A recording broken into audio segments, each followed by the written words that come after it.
Hi guys, this is the second video for over Kepler's laws.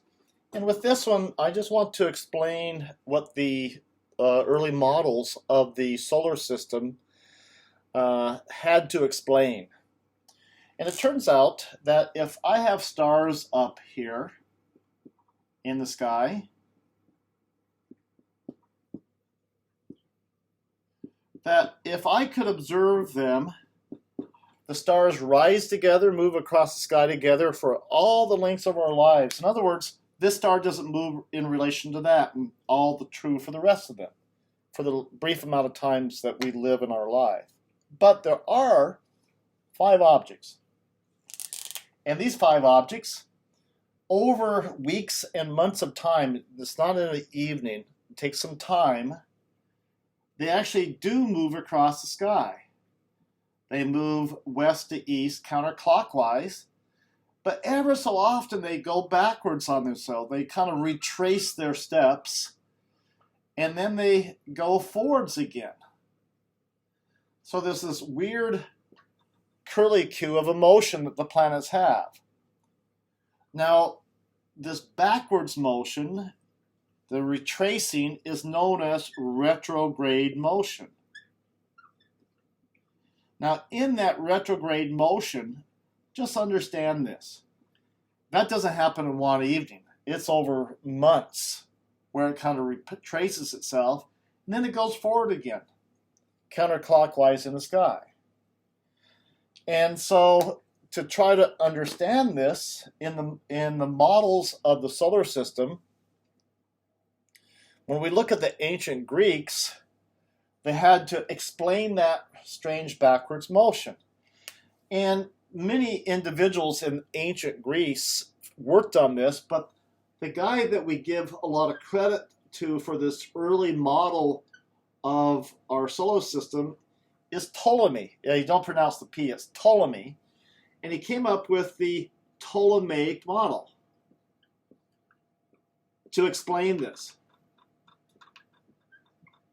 So they have to explain the normal motion going west to east in the sky, counterclockwise. In addition, this kind of strange backwards motion. So this was his model. Now, at great distance in this model, way long ways, is that great celestial sphere holding the stars. So that's the great celestial sphere way out here, long ways away, holding the stars. And that sphere would move around us, causing them to rise and fall. In this model, the Earth is in the center. So this model is known as a geocentric model. Geocentric means Earth-centered model. And what he did is in this model, everything orbited the Earth.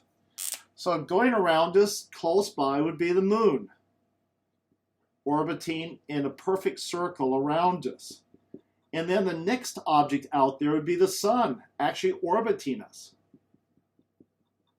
They don't have retrograde motion, that backwards motion, so they just move around in a certain direction around the Earth to explain the rising and falling, and setting every day of their motion. Then we have the planets. So I'm just going to show you one of the 5 known planets. They call these known planets, they call them Mercury, Venus, Mars, Jupiter, and Saturn. So I'm just going to show you one. So the planets move in a large circular, perfect circle orbit around the Earth. And that circle is known as the deferent circle. So they move around in this direction around the circle. But that only explains the normal motion around the sky going from west to east, that counterclockwise motion that we would see in the sky. What about the retrograde? And in order to do that, they had the planet move on a second circle. And the second circle has a name. It's known as the epicycle. And so the planet is actually here, and it's moving around the circle in this direction, like this. And what happens is that as the planet moves around this epicycle, the whole epicycle moves around on the deferent. So you get this motion. So notice there's backwards motion in this. Right there, right there, right there. So when the planet is in this portion of motion, is moving in the same direction as the deferent. So that's just the normal forwards motion. But when it gets into this portion right here of the motion, when it gets into this portion of the motion, it moves backwards. And that's is in that portion of the motion that would explain retrograde motion. So retrograde motion happens there.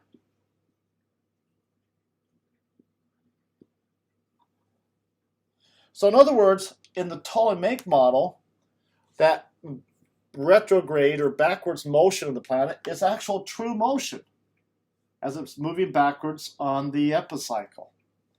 So his job, Ptolemy, was to organize this so that this model explains exactly what you see in the heavens.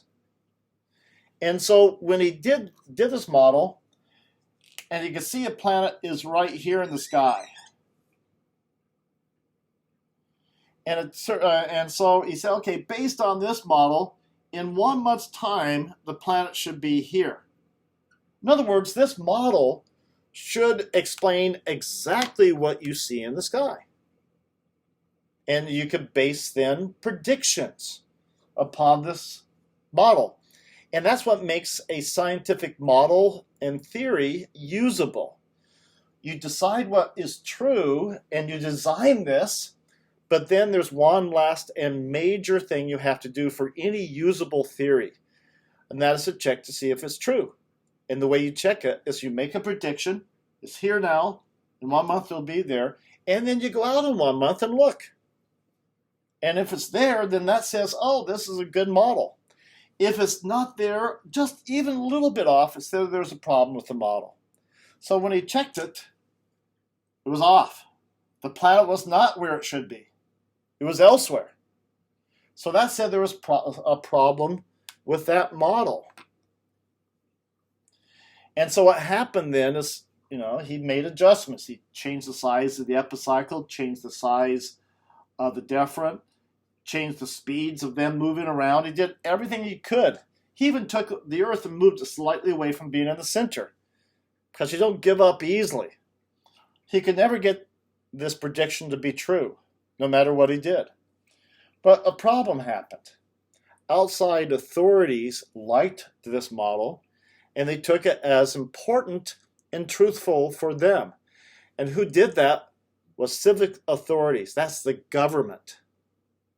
And religious authorities. That's the church. And so to say this is not the right model meant that you had to go against power, people that could actually harm you. So this model lasted for a long time, thousands of years, because of that authority backing it up. And this was the case until the 1500s.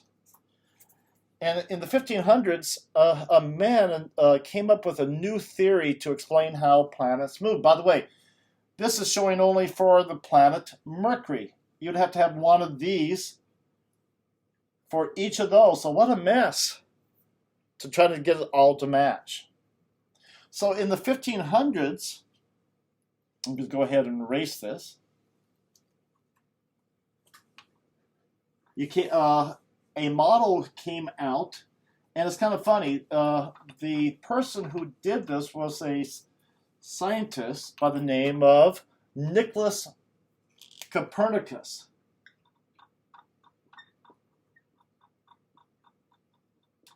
And he came up with what is known as the Copernican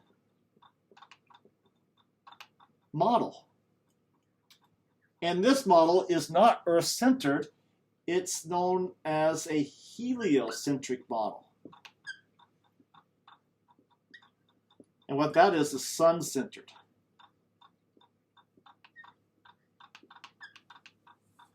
And so in this one, you have the sun in the center, and then you would have Mercury going around in perfect circles, and then you would have Venus, and then you'd have Earth next with the moon orbiting the Earth, kind of like it is. And then you draw this again for, Mars, Jupiter, and Saturn for bigger orbits. And so this looks very similar. And in this model, all planets move in perfect circles around the sun now. By the way, the fear that Nicholas Copernicus, if I could say it, had in trying to deliver a new theory was so great that he waited till the last year of his life to publish it, simply because you can't kill him more than once. He knew he was ill and didn't have much likelihood of survival, so he published it then. So, and it went out basically after he had passed. Problem here is, well, similar to what I said before. If a planet is there in the sky tonight, where would it be against the stars in 1 month? The model would say here. And so when they checked it after a month, it was still not where it should be. So there's a problem with this model. So they eventually made this model much more complex than what it really is. So in the 1500s, they had a new model. But the issues with this model is it still was not accurate. There was something wrong with it. And so to try to answer this, there was a Danish nobleman by the name of Tycho Brahe.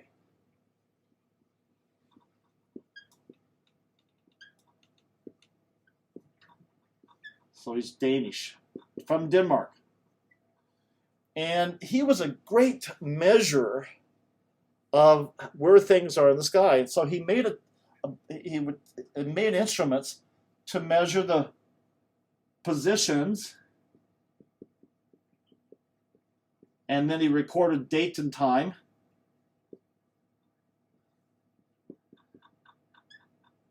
Of planets in the sky. And he made those measurements very accurately. But what happens, when you have a bunch of data, and what he's trying to do is figure out how do planets actually move. Now, he did it for one reason, and that is he had his own model of how planets move. It was a geocentric model, and he wanted to prove that he was right. And so he's going to use this data in book after book after book that he recorded over years of observing the planets. He was going to use that data to figure out how planets move, but it's a really hard problem. So as a rich man, he was very rich. He was a member of the court for the king. What do you do when you need something done and you can't do it yourself? Well, you hire him. So he hired a mathematician by the name of Johannes Kepler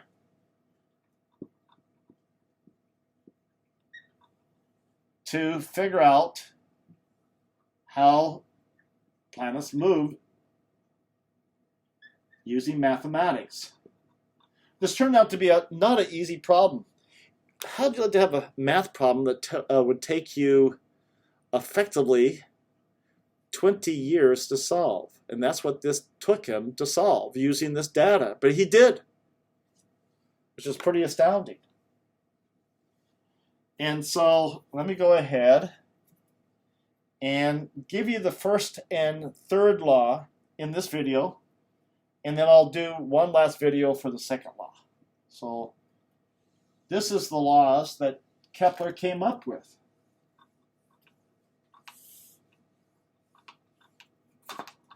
So this is Kepler's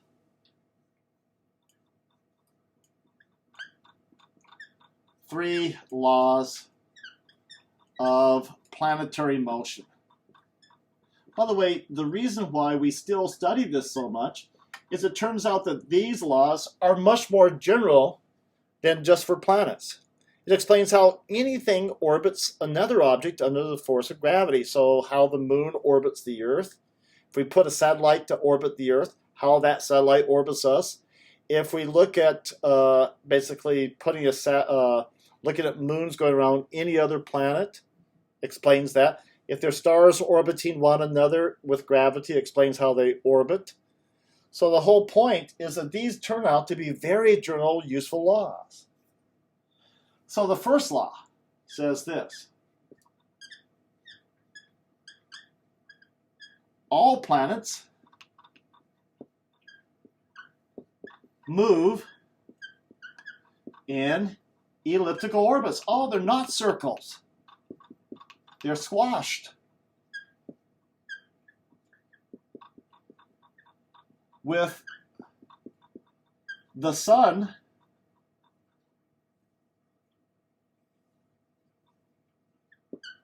positioned at one focus.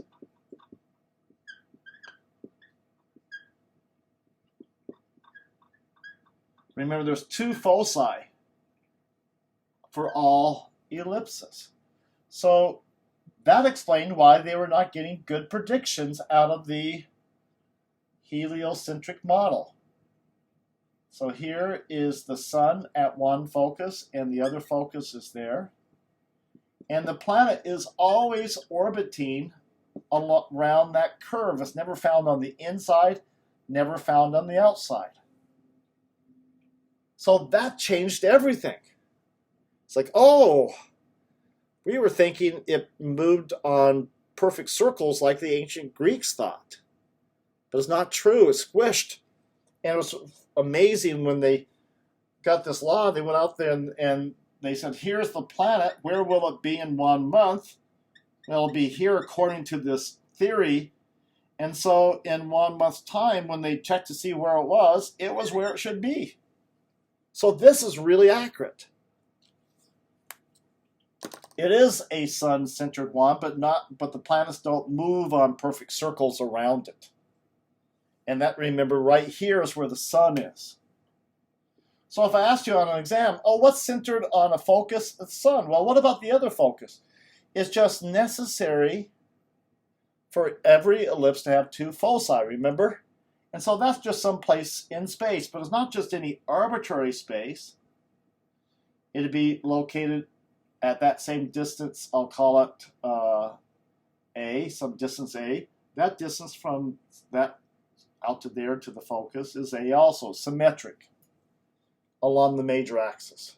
Go back and look at the geometry video if you don't remember that.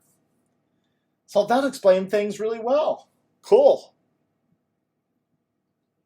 Now what that means is when I look at two orbits, so here's a bigger orbiting planet, that again, here is the center of one of its foci right there, and I would find a second foci for the second orbiting planet. In other words, all planets share the same focus according to Kepler's original laws, but not sharing the second one. But it's still symmetric. There would be the same there. Now, the third law says this. There's a lot of depth and detail. This law took him the longest time. What this basically says, this is what I want you to know, is that planets in larger orbits take longer times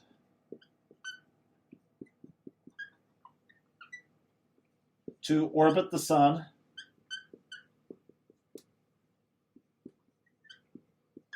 Then planets. In small orbits.